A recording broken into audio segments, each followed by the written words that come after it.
Bismillahirrahmanirrahim. Assalamualaikum warahmatullahi wabarakatuh.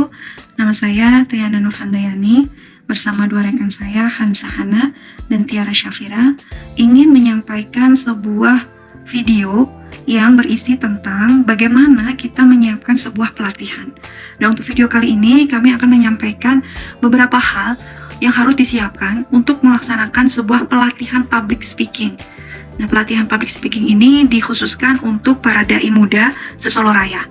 Apa tahapan yang harus kita lakukan dalam proses sebuah pelatihan? Menurut Desler 2013 halaman 273,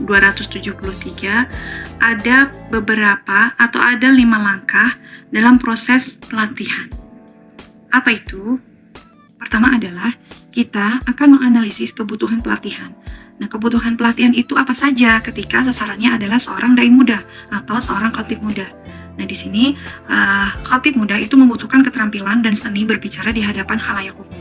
Kemudian mereka juga memerlukan bagaimana menumbuhkan kepercayaan diri berbicara di depan khalayak umum. Kedua, kita merancang keseluruhan program pelatihan. Jadi, program pelatihan itu nanti kita akan membentuk suatu training. Setelah training, kita adakan workshop bagaimana para dai muda ini melakukan atau mempraktekkan ilmu yang sudah didapat pada saat training itu. Nah, setelah selesai, baru kita melakukan evaluasi. Yang ketiga, kita akan mengembangkan, menyusun, dan membuat materi pelatihan. Materi pelatihannya seperti apa? Yang pertama, kita akan mengenalkan dulu apa itu public speaking. Kemudian yang kedua, kita akan mengajari bagaimana menguasai public speaking itu.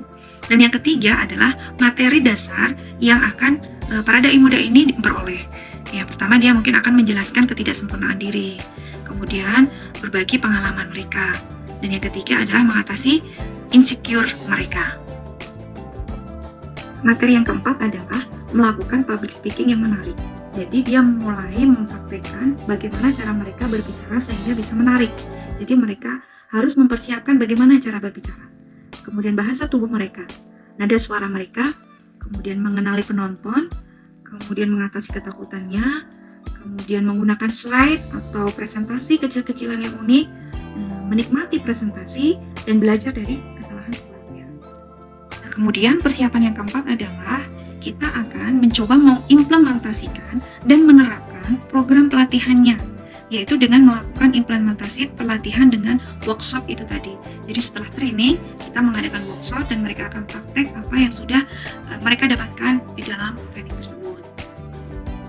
Nah, teman-teman, setelah melewati proses itu, maka terakhir kita akan melakukan sebuah penilaian gitu. Gunanya untuk apa? Untuk mengevaluasi efektivitas dari pelatihan yang sudah kita lakukan. Jika di awal kita akan mengadakan post test, nah di akhirnya kita akan mengadakan post test dari apa yang sudah kita lakukan selama pelatihan tersebut. Nah, jadi itu ya teman-teman, beberapa atau 5 tahapan yang harus kita siapkan untuk mengadakan sebuah pelatihan public speaking. Yang pada kesempatan ini, pelatihan ini ditujukan kepada para dai muda atau khatib muda, bagaimana mereka akan berhadapan kepada khalayak umum di depan. Nah, selanjutnya saya akan menyampaikan tentang materi inti yang akan kita sampaikan. Yang pertama, nanti kita akan menyampaikan penjelasan tentang apa sih public speaking itu, gitu ya. Public speaking itu merupakan kemampuan untuk berkomunikasi secara lisan di hadapan orang banyak dengan tujuan menyampaikan suatu informasi dengan jelas, efisien, dan dapat mudah diterima oleh pendengarnya. Seperti itu. Jadi itu yang harus dipahami dulu oleh seorang dai muda.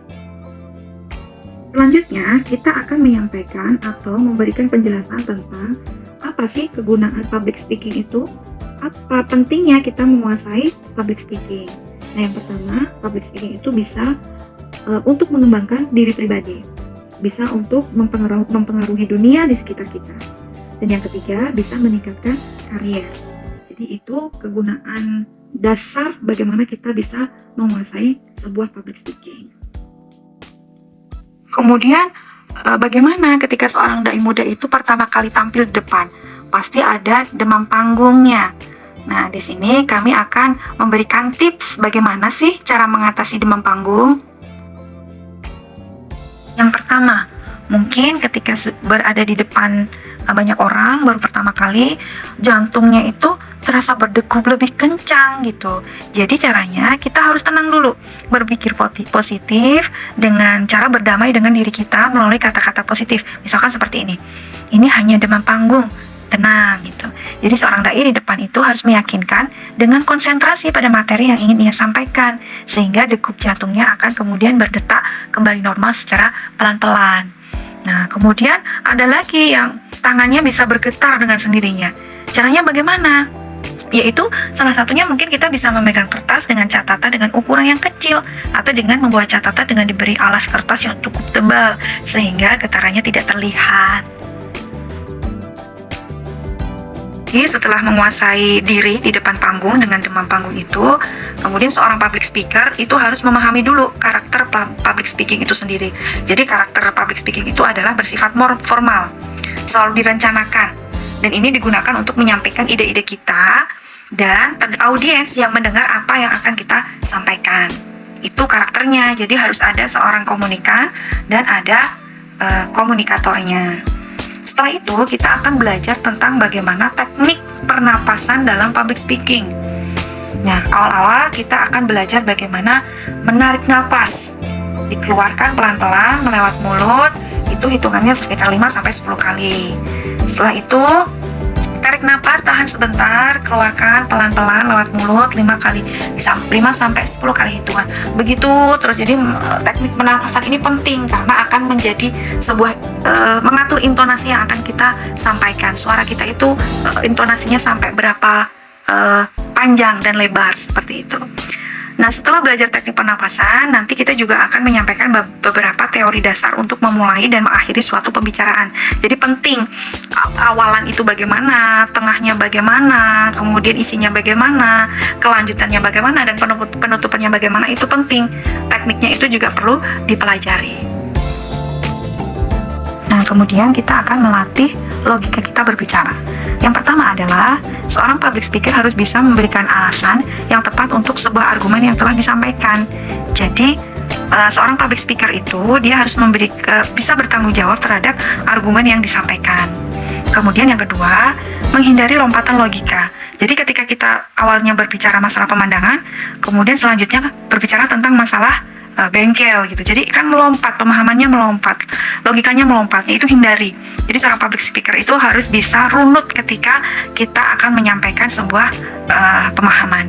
Yang ketiga, harus konsisten dalam sikap.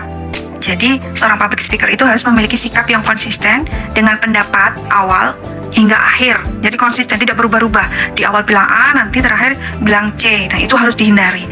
Dan yang keempat adalah menggunakan kata-kata sederhana. Hindari memberikan ungkapan-ungkapan yang terlalu high class gitu.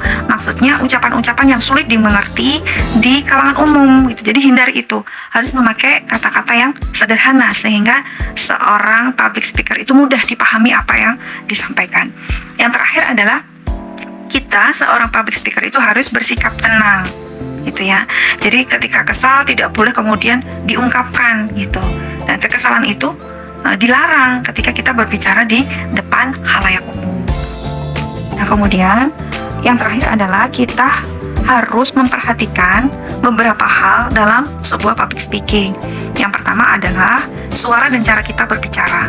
Jadi kecepatannya, volumenya, tonnya, timbre, power, nafas itu harus terkontrol dengan jelas. Kemudian yang kedua yang harus diperhatikan adalah teknik berbicara atau caranya berbicara, intonasinya, artikulasinya, AIU-nya itu, kemudian phrasing-nya, tracing, dan lain sebagainya. Dan yang ketiga, kita harus bisa menciptakan suasana dengan suara. Jadi kita bisa menarik bisa menarik dengan tinggi rendah suara kita gitu. Menciptakan suasana agar tetap fokus terhadap kita gitu. Dan kemudian yang keempat adalah perhatikan penampilan. Penampilan itu harus matching dengan apa yang akan kita sampaikan gitu, tidak hanya sekedarnya. Yang kelima adalah kita menggunakan bahasa tubuh yang tepat, tegak atau bahu dengan rileks, tangannya, nah itu harus menggunakan bahasa tubuh yang pas sehingga mudah difahami. Kemudian yang keenam adalah meningkatkan rasa percaya diri kita. Percaya saja, ketika kita bisa, insya Allah bisa. Itu ya teman-teman. Alhamdulillah di video kali ini kami satu tim bisa menyampaikan beberapa hal tentang proses persiapan pelatihan dan beberapa hal materi dalam public speaking yang akan disampaikan di dalam sebuah pelatihan. Terima kasih sudah menonton video kami. Kami tunggu kritik dan sarannya. Jangan lupa like-nya. Assalamualaikum warahmatullahi wabarakatuh.